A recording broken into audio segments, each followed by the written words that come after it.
ಯಾರಲ್ಲಿಯೋ ಹಣ ಇರುತ್ತೆ, ಯಾವುದೋ ಕಾರಣಕ್ಕೆ ಅದು ಅವರಲ್ಲಿ ಸೇರಿರುತ್ತೆ.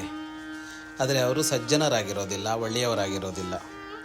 ಇನ್ಯಾರೋ ಒಳ್ಳೆಯವರಿರ್ತಾರೆ, ಸಜ್ಜನರಿರ್ತಾರೆ, ಅವರಲ್ಲಿ ಸಂಪತ್ತಿರೋದಿಲ್ಲ.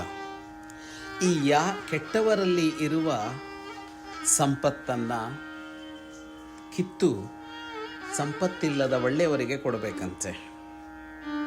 ಇದು ಒಳ್ಳೆಯ ಕೆಲಸ ಅಂತ ಒಬ್ಬ ವಿವೇಕಿ ಹೇಳ್ತಾನೆ.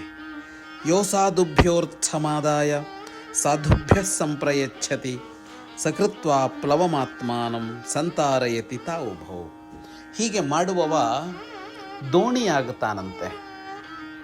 ಈಚೆ ದಡದಿಂದ ಆಚೆ ದಡಕ್ಕೆ ದಾಟಿಸುವ ದೋಣಿ ಅಂತಾಗ್ತಾನಂತೆ. ಯಾರನ್ನು ದಾಟಿಸ್ತಾನಂತೆ ಅಂದರೆ ಇಬ್ಬರನ್ನೂ ದಾಟಿಸ್ತಾನಂತೆ. ಯಾರಲ್ಲಿ ಹಣ ಇತ್ತೋ ಅವನಲ್ಲಿ ಇದ್ದ ಹಣ ಇಲ್ಲದ ಸಜ್ಜನನಿಗೆ ಸೇರಿದ್ದರಿಂದಾಗಿ ಹಣ ಇದ್ದವನಿಗೆ ಪುಣ್ಯ ಬಂತು.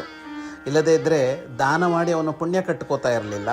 ಇವನು ಕೊಡಿಸಿದ್ದರಿಂದಾಗಿ ಅವನಿಗೆ ಪುಣ್ಯ ಬಂತು, ಇವನಿಗೆ ಬದುಕಿಗೆ ಬೇಕಾದ ಹಣ ಬಂತು. ಹಾಗಾಗಿ ಈತ ದೋಣಿಯಾಗುತ್ತಾನೆ, ಇಬ್ಬರನ್ನೂ ದಡ ಸೇರಿಸ್ತಾನೆ ಅಂತ ಈ ವಿವೇಕಿ ಹೇಳ್ತಾನೆ. ವಿಚಿತ್ರವಾಗಿದೆ. ಆದರೆ ಸಜ್ಜನರಿಗೆ ಹಣ ಹೋಗಬೇಕು, ದುರ್ಜನರ ಬಳಿಯಲ್ಲಿ ಅದು ಉಳಿಯಬಾರದು ಅನ್ನೋದು ಮಥಿತಾರ್ಥ. ಶುಭಂ ಭೂಯಾತ್.